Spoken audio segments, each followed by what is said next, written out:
সমুদ্রের পাড়ে আছড়ে পড়া ঢেউগুলোতে দেখা যায় এতে ফেনা রয়েছে, তবে নদীর পানিতে ঢেউয়ে এত ফেনা হয় না। তাহলে এসব ফেনা হয় কেন ভেবে দেখেছেন কখনো? সমুদ্রের পানিতে নদীর পানির তুলনায় গতি বেশি থাকে, তাই সমুদ্রের ঢেউয়ের গতির জন্য বড় এলাকা জুড়ে ফেনার তৈরি হয়। এছাড়া সমুদ্রের পানির সঙ্গে বাতাসের সংঘর্ষ এবং ঢেউয়ের গতি পানির উপরিভাগের বুদবুদ তৈরি করে। তখন এই বুদবুদগুলো ফেনায় পরিণত হয়। প্রতিটি উপকূলীয় অঞ্চলের বৈশিষ্ট্য অনুযায়ী সমুদ্রের ফেনার গঠন ভিন্ন হতে পারে। সমুদ্রের পানিতে দ্রবণীয় লবণ, প্রোটিন, চর্বি, মৃত শৈবাল, ডিটারজেন্ট এবং অন্যান্য দূষক পদার্থ থাকে।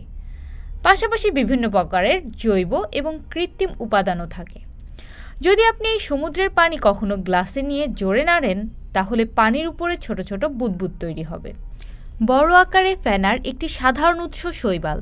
যখন বড় আকারের শৈবাল সমুদ্রে পচে যায়, তখন প্রচুর পরিমাণে পচা শৈবাল উপকূলে ভেসে আসে। সমুদ্রের ঢেউ এই জৈব পদার্থগুলোর সঙ্গে মিললে এই ফেনার তৈরি হয়।